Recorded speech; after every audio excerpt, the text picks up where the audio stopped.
অনেকদিন আগের কথা। এক শহরে একটা লোক থাকতো। সে যখন বিয়ে করলো তখন তার স্ত্রী একটা পরীর মতো ফুটফুটে মেয়ের জন্ম দেয়। মেয়েটার নাম দুজন মা বাবা মিলে সিন্ড্রেলা রাখেন। সিন্ড্রেলার জন্মের 1-2 বছর পরেই তার মা মারা যায়। এই জন্য সিন্ড্রেলার বাবা আবারও বিয়ে করেন। সিন্ড্রেলার সৎমা অনেক শয়তান মহিলা ছিল। সে সিন্ড্রেলাকে 2 চোখে সহ্য করতে পারত না। সে সব সময় সিন্ড্রেলার সাথে খারাপ ব্যবহার করত। কিছুদিন পর সিন্ড্রেলার বাবাও মারা যায়। সিন্ড্রেলা এখন একদম একা হয়ে যায়। সিন্ড্রেলার বাবার মৃত্যুর পর থেকে সিন্ড্রেলার সৎমা ওকে দিয়ে ঘরের সব কাজ করাতো। ওকে বাড়ির কাজের মেয়ের মতোই রেখে দিয়েছিল। কিন্তু এই নিয়ে সিন্ড্রেলার কোনো অভিযোগ ছিল না। ও সব কিছু সহ্য করত। সিন্ড্রেলা যতই বড় হচ্ছিল ততই ওর সৌন্দর্য যেন বাড়তে থাকে। পুরো গ্রামে মহল্লায় সিন্ড্রেলার সৌন্দর্যেরই চর্চা হতে থাকে। এই জন্য সিন্ড্রেলার সৎমা ওকে বাড়ি থেকে বের হওয়াই বন্ধ করে দেয়। সিন্ড্রেলাকে ছেঁড়া পুরনো কাপড় জামা পরতে দিত। এমনকি ঠিক মতো 2 বেলা খাবারও দিত না।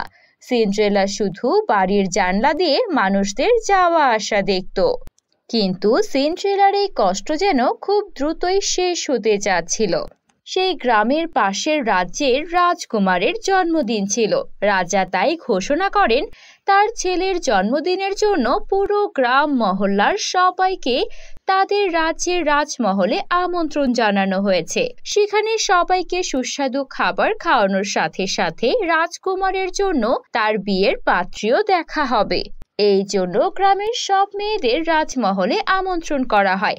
সিপাহীরা রাজার কথা মতো প্রতি বাড়ি বাড়ি গিয়ে সবাইকে আমন্ত্রণ জানিয়ে আসে। সিপাহী গিয়ে সিন্ড্রেলার সৎমায়ের বাড়িতেও পৌঁছে যায় আর তাদের দরজায় কড়া নাড়ে। সিপাহী বলে, আসলে আমাদের রাজ্যের রাজকুমারের জন্য পাত্রী দেখা হচ্ছে। উনি ওনার জন্মদিনে রাজ্যের সকল মেয়েদের রাজমহলে আমন্ত্রণ জানিয়েছেন। সেখানে সুস্বাদু খাবারেরও আয়োজন করা হয়েছে। এটা শুনে সৎমা অনেক খুশি হয়ে যায়। সিন্ড্রেলাও সবটা শুনে খুশি হয়। সিন্ড্রেলা তখন কাজ করছিল। ও ওর মায়ের কাছে আসে আর বলে, মা, আপনি তো শুনলেন যে রাজকুমারের জন্মদিনে সব মেয়েদের আমন্ত্রণ জানানো হয়েছে। আমিও যেতে চাই। এটা শুনে সৎমা সিন্ড্রেলার মাথায় একটা জোরে থাপ্পড় মারে আর সেখানে যাওয়ার জন্য নিষেধ করে দেয়। সৎমার আগের পক্ষের 2টা মেয়ে ছিল, তাই সে চাইছিল রাজকুমারের সাথে যেন তার 2 মেয়ের কোনো এক মেয়ের বিয়ে হয়। কিন্তু তার 2 মেয়ে দেখতে ছিল খুবই কুৎসিত। তাই সে ভাবে সিন্ড্রেলা গেলে হয়তো তার 2 মেয়ের কাউকেই রাজকুমার পছন্দ করবেন না। তাই সে সিন্ড্রেলাকে পাঠাতে চায় না। আর রাজকুমারের জন্মদিনের দিন সিন্ড্রেলাকে অনেকগুলো কাজ দিয়ে ব্যস্ত করে দেয়। সন্ধ্যায় রাজকুমারের জন্মদিনের উৎসব ছিল। সৎমা সিন্ড্রেলাকে তার নিজের 2 মেয়ের জন্য কাপড় বানাতে বলে। সিন্ড্রেলা সারা দিন অনেক পরিশ্রম করে তার 2 সৎ বোনের জন্য ড্রেস সেলাই করে। তারপর সৎমা তার 2 মেয়েকে নিয়ে রেডি হয়ে সেজেগুজে সেই উৎসবে চলে যায়। সিন্ড্রেলা ঘরে বসে বসে কান্না করছিল আর মনে মনে ভাবছিল যদি ওর মা আজকে বেঁচে থাকতো তাহলে হয়তো ও রাজকুমারের সেই উৎসবে অংশ নিতে পারত। হঠাৎই সেই ঘরে অনেক আলোক রশ্মি দেখা দেয় আর সেই রশ্মি থেকে একটা পরী বেরিয়ে আসে। পরী দেখতে একদম সিন্ড্রেলার আসল মায়ের মতোই দেখতে ছিল। পরী মাকে দেখে সিন্ড্রেলা কাঁদতে শুরু করে আর তাকে জড়িয়ে ধরে। পরী সিন্ড্রেলাকে সান্ত্বনা দিয়ে বলে, তুমি রাজকুমারের সেই উৎসবে যেতে চাও তো? আমি তোমাকে তৈরি করব। সিন্ড্রেলা বলে, কিন্তু আমার কাছে তো কোনো ভালো পোশাকই নেই। আমি কি পরে সেখানে যাব? সবাই তো সেখানে অনেক সেজে গুজেই আসবে। এটা শুনে পরী তার জাদুর কাঠি ঘোরায় আর সঙ্গে সঙ্গে সিন্ড্রেলার গায়ে রাজকুমারীদের মতো পোশাক চলে আসে। সিন্ড্রেলা দেখতে এমনিতেই অনেক সুন্দরী ছিল। তারই সাথে সাথে তাকে রাজকুমারীর পোশাকে বিশ্বের সবচেয়ে সুন্দরী মেয়ে দেখাচ্ছিল। সিন্ড্রেলার সুন্দর ড্রেস, সোনালী চুল আর দামি দামি গহনায় সিন্ড্রেলাকে অনেক বেশি সুন্দর দেখাচ্ছিল। পরি তখন সিন্ড্রেলাকে বলে, আমার এই জাদু রাত 12টা পর্যন্তই কাজ করবে, তুমি এর আগেই বাড়িতে ফিরে এসো।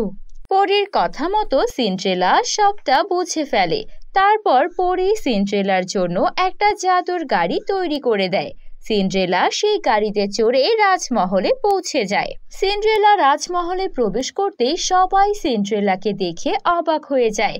রাজকুমার সিন্ড্রেলার সৌন্দর্য দেখে এতটাই মুগ্ধ হয় যে সে চোখ ফেরাতেই পারছিল না। সিন্ড্রেলার সৎমা আর সৎ বোনেরাও সিন্ড্রেলাকে চিনতে পারে না। রাজকুমার সিদ্ধান্ত নিয়ে নেয় সে বিয়ে করলে এই মেয়েকেই বিয়ে করবে। রাজকুমার সিন্ড্রেলার কাছে যায় আর তার সঙ্গে নাচ করার জন্য তাকে আমন্ত্রণ করে। তারপর রাজকুমার ও সিন্ড্রেলা অনেকক্ষণ ধরে নাচ করে। তারা একে অপরের সঙ্গে এতটাই মুগ্ধ ছিল যে কখন 12টা বাজতে চলেছে তাদের খেয়ালই ছিল না।